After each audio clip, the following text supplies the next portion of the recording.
तत्सवितुर्वरेण्यं भर्गो देवस्य धीमहि धियो यो न प्रचोदयात्. Om Shanti Shanti Shanti.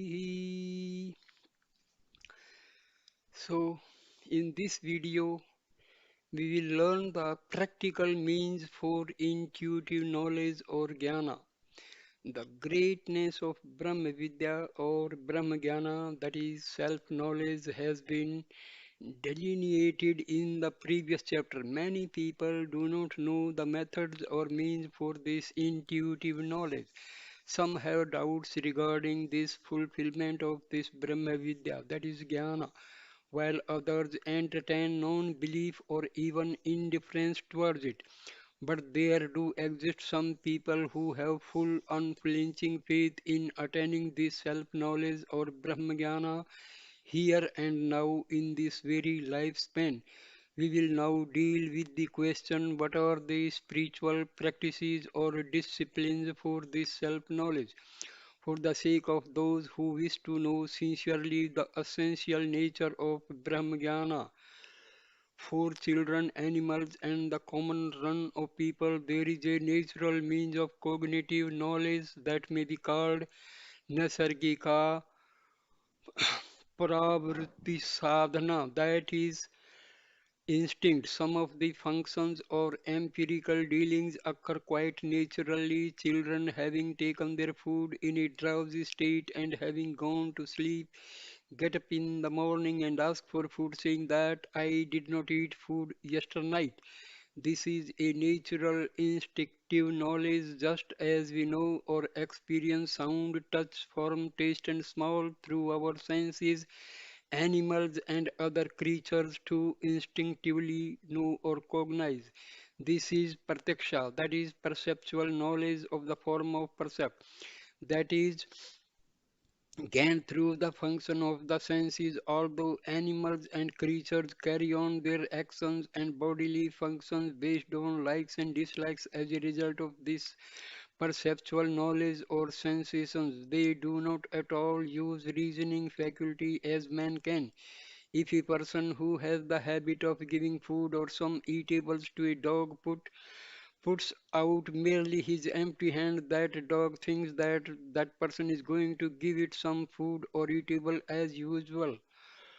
On the other hand, if that person holds a stick in his hand, it runs away out of fear. Thus, although animals and other creatures too, just like animals being get external knowledge born out of the five senses, which are called sensations, indriya jnana, and the internal feelings called Vedanas, like desire for something and the hatred towards another thing called Kama and Krodha, respectively, hunger, thirst, etc.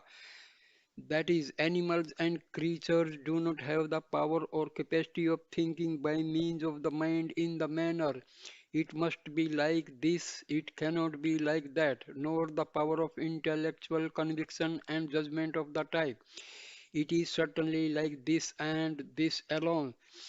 This fact, this fact the scriptural text indicate after analyzing it in the manner.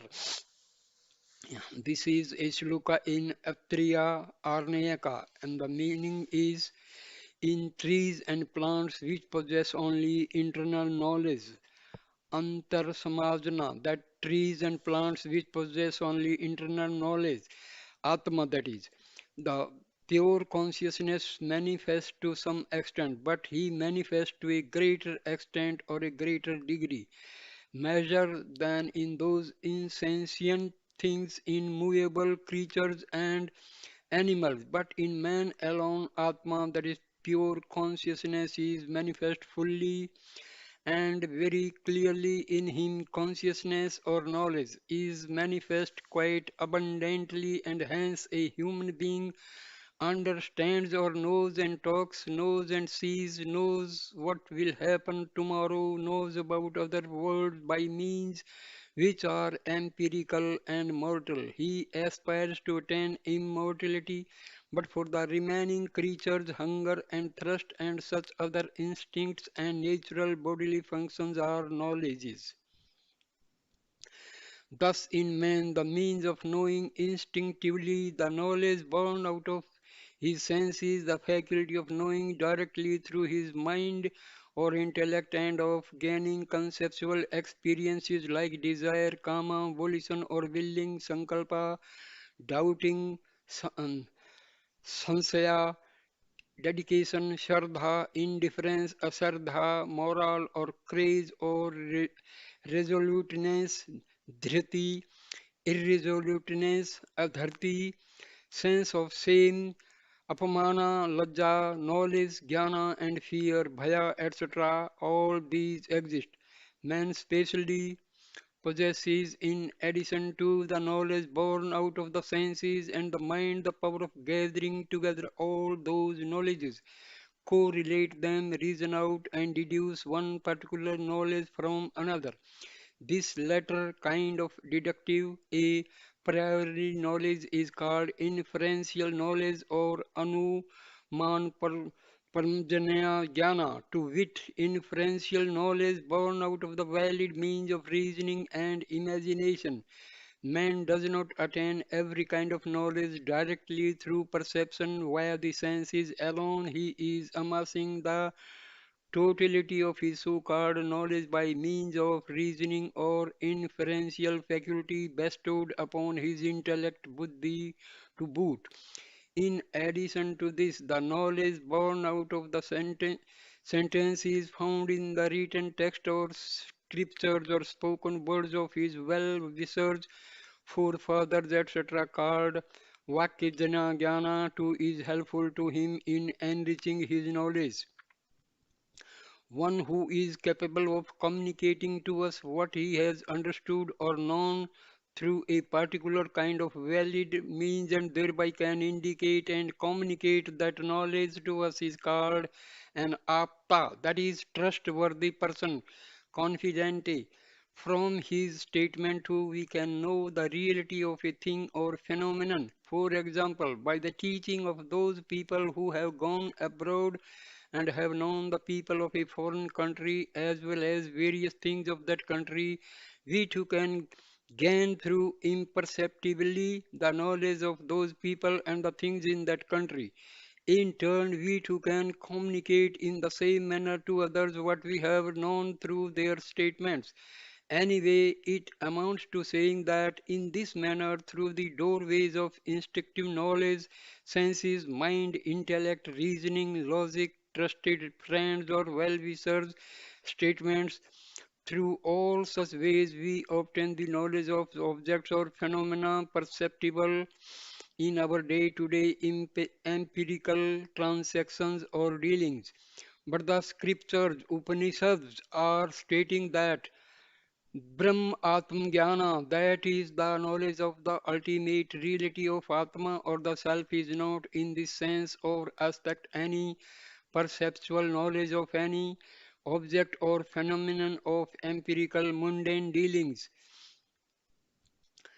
Taittiriya, this is a slok in Taittiriya, and meaning is the purport of this scriptural statement is that we can form a concept in our mind about an object or phenomenon which is perceptible to our senses. Besides, we can communicate that conceptual knowledge to others too. Therefore, we can assume that thing or phenomenon is objectifiable or communicable by our speech, to wit, it is either perceptible by our senses or it is capable of being conceived by our mind.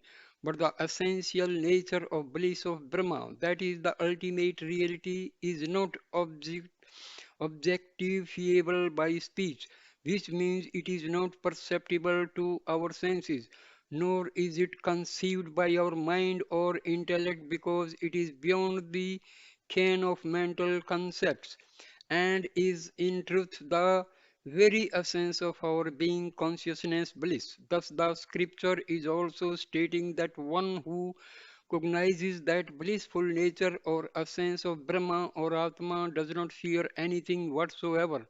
Now, how is this possible at all? So, Mundaka Upanishad. This slok is from Mundaka Upanishad, and the meaning is the purport of this Upanishadic statement is in order to know the eternal reality of Brahma, one should reverentially approach to a preceptor who is well versed in the scriptures, as also who is established in the intuitive experience of the ultimate reality of Brahma or Atma, that is his own self as the pure being consciousness bliss. In that manner, if a disciple who has approached a teacher as per the stipulations of the scriptures is having a completely quiescent mind, and if he has successfully controlled his sense organs, then the preceptor should teach such a disciple that conscious principle called Aksara, that is immutable or immortal, also called Brahma Vidya, that is knowledge of the ultimate reality, as it really is, since it is stated in this Upanishad that to a qualified or deserving disciple, the knowledgeable and self-realized preceptor should teach Brahma Vidya, that is self-knowledge.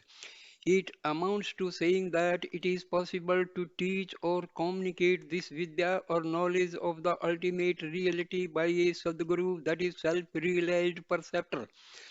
But that ultimate reality, which is neither perceptible through the means of speech nor is an object for the mental concept, how at all can that absolute ultimate reality of the self, that is Atma, be taught by the percept even?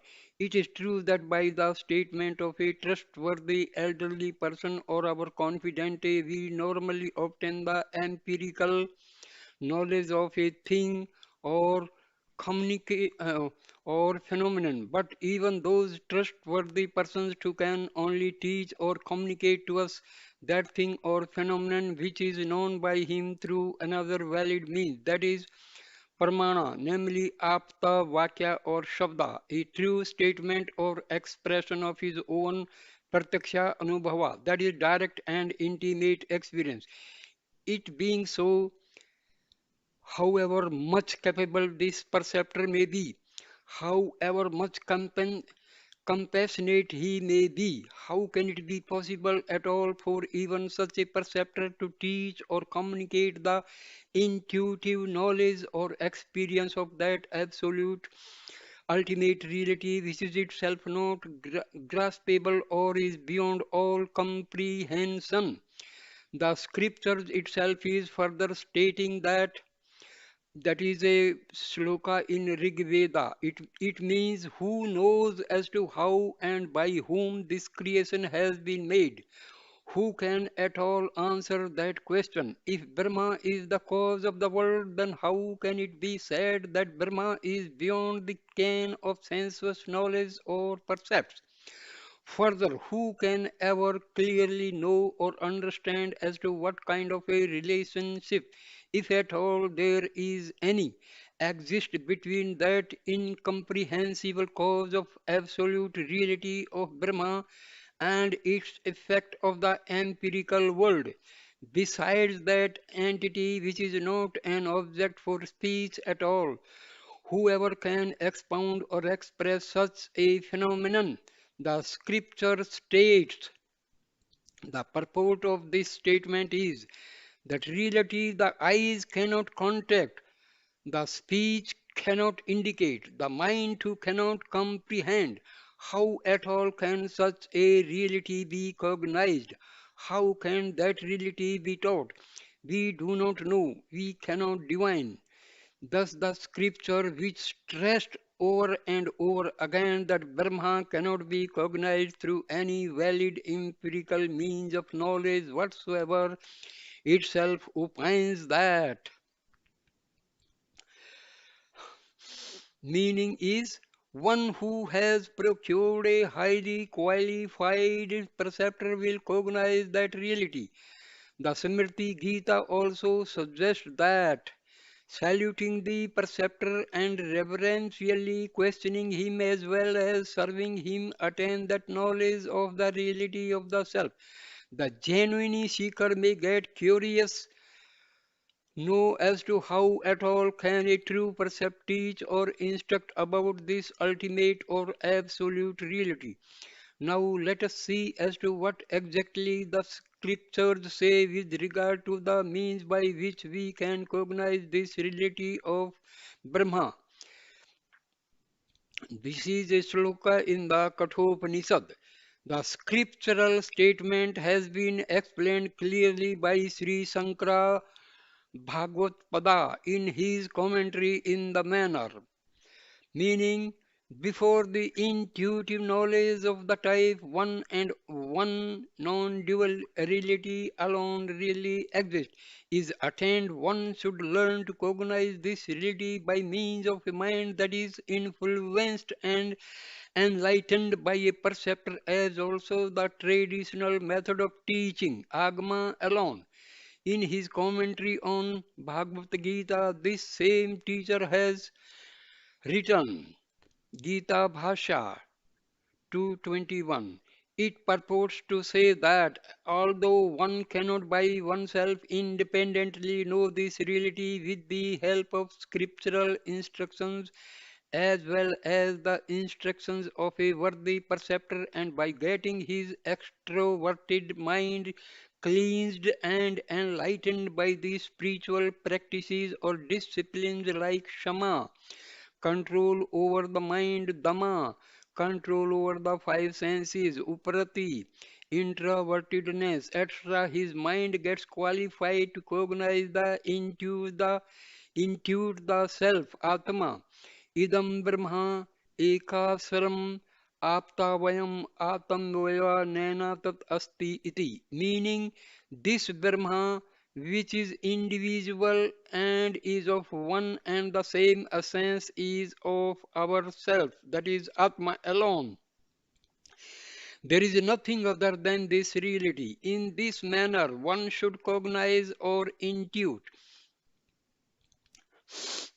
Meaning, after one cognizes or intuits this reality of Brahma or Atma Avidya, it is ignorance which misconceives or brings about differences or distinctions gets rooted out, and hence there does not remain even any vestiges of difference in this absolute or ultimate reality whatsoever at all.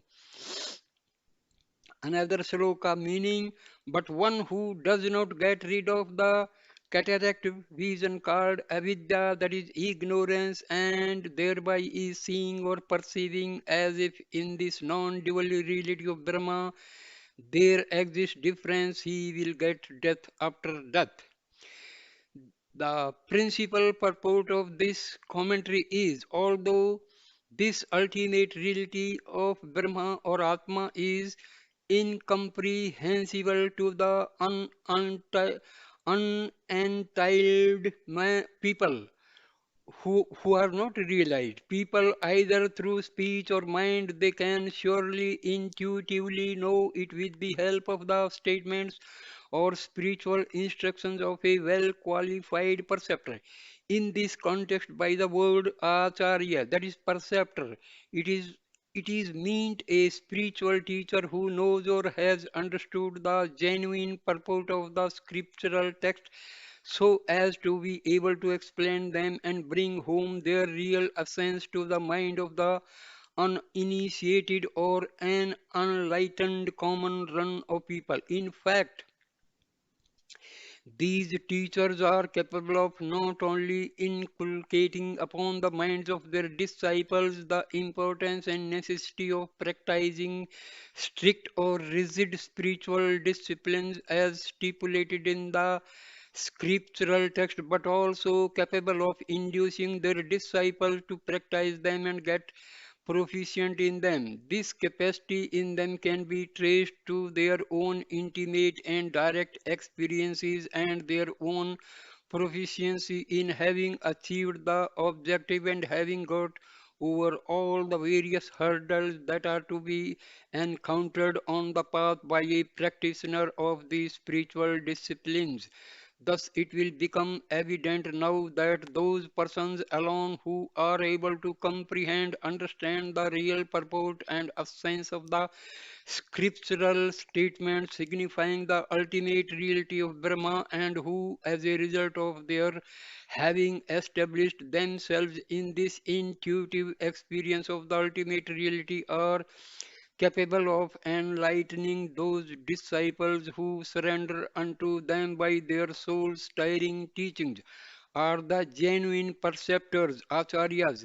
It will also become clear now that as a result of comprehending the real purport of the scriptural text with the help of the spiritual instructions of the perceptor, and thereafter by virtue of his practicing the spiritual disciplines like Shama, Dama, Uparti, Titiksha, Shraddha, and Samandhana, etc. When all the dross in the mind has been cleansed completely, that very pure mind attains the qualification or capacity to cognize or intuit the ultimate reality of Brahma and get established in it forever.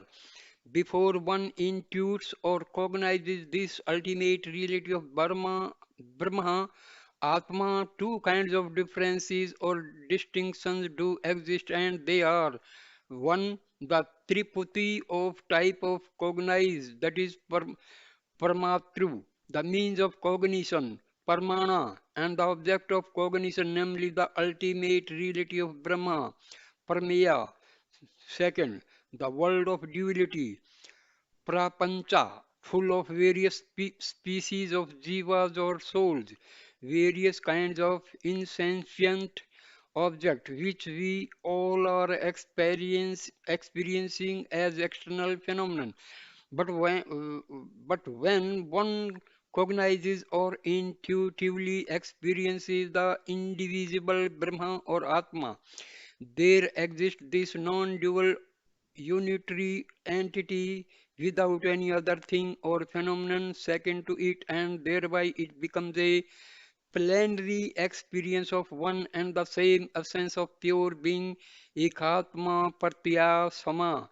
In that event, not even an iota of difference whatsoever remains, since it is stated in the scriptural text that by merely cognizing Brahma as one's own essence of being, consciousness, beliefs as the self, all the above stated differences get destroyed or rooted out. It becomes self evident and self established that the apparent differences that are being seen now are due to avidya, that is, ignorance, which is nothing but misconception, delusion indeed, just as to a person who has developed cataract in his eyes or moon alone appears as many moons, but even while it is appearing in that manner, in reality, there exists only one moon alone. In the same manner, as a result of this avidya, this world, which is of the form of the triputi of the agents of action, the means of action, the various actions and their end results, fruits of actions, it will invariably appear as long as this avidya of the form of misconception or delusion persists. Only that the belief, or the rather the conviction of the type this is avidya, not the real knowledge, will not be there in us to the animals and creatures, etc. Just like us human beings, the functions of the senses are there, just like us. In them also there will be feelings arising of the type. This thing is beneficial and this is disadvantageous. When they perceive things or objects in front of them, therefore, just like us human beings, they animals and other creatures too, thinking that a particular object is beneficial or helpful, proceed towards that object, and thinking that a particular thing seen by them is disadvantageous or harmful to its interest or very existence, they too recede from that thing. Although in all empirical transactions of this type, this much similarity exists to be common between human beings or on the other hand, and animals and other creatures on the other. Human beings possess, or rather they have been endowed with the extraordinary faculty of reasoning or discrimination and of arriving at a conclusive knowledge based on such reasoning. This excessive and exclusive faculty of self-reflective consciousness in all human beings can be traced to their highly developed intellect. Man possesses thus the power of conceiving with the help of this faculty of reasoning as to what will happen in the future and in accordance with that conjecture and possess the capacity to arrange or adapt this perverti, that is procedural behavior in acquiring that thing, or nivarti, that is his behavior in getting rid of or receding from that thing. But perhaps even the thought that such a discriminative knowledge or faculty exists among human beings cannot or does not arise in animals and creatures, etc. In the same manner, speaking purely from the empirical point of view, we cannot possibly entertain a concept just now in our present uninitiated or unenlightened state of the type. Although there appear to be a similarity between the empirical day-to-day dealings of pravrti and nivarti of the common run of human beings, who are supposed to be discriminative and rational in mundane matters, on the one hand, and the jnanis, that is, the realized souls, on the other. The jnanis do not envisage any difference whatsoever to exist at all. We keep on asking how can they ever cognize this with this very mind that Brahma, which is the essence of indivisible, immutable non-duality. How can they cognize that Brahma, which is beyond words, perverti and nivarti, as also beyond the reach or ken of the senses? Not only that, we are not even capable of thinking or imagining by our mind that there exists a reality which is beyond the ken of senses. We are getting doubts with regard to this truth. Cognizing that reality, it is possible to experience or enjoy its fruit as taught in the Vedanta philosophical science. In addition, in addition to such a doubt that we do not at all hesitate even to establish or prove conclusively by means of all sorts of logical arguments or dialectical criticism, referring to the many metaphysical contradictions that the Vedanta philosophy seems to abound in, and every try to prove scientifically, pressing into service the manifold physical laws and theories put out by our modern scientists, that there is no possibility whatsoever for man to attain the intuitive knowledge or experience of such a reality beyond the ken of the senses. Further, it is meaningless trash to accept the Vedantic doctrine of that one non-dual reality to exist in everything in this vast universe. But for the sake of those few people who earnestly and dedicatedly believe that there may be still a different, separate or exclusive doorway of knowledge to intuit or cognize this ultimate reality of the Brahma or Atma, as also believe that there may be a possibility of instructing about such an absolute reality, metaphysical in its very essence or content. Further, who are fully prepared to make concerted efforts to gain the proper qualifications needed to intuitively listen to Sravana, the spiritual teachings of the scriptural text, and the qualified perceptor, so as to be able to intuitively experience and get more and more rooted or established in that non-dual reality of the self. To such a few highly qualified people, especially the philosophical science of Vedanta exist as a beacon light, nay, a veritable divine boon. Herefore, we can delve deep into intuitively deliberate upon its unique methodology. So, here I end this video. Namaste, my dear friends.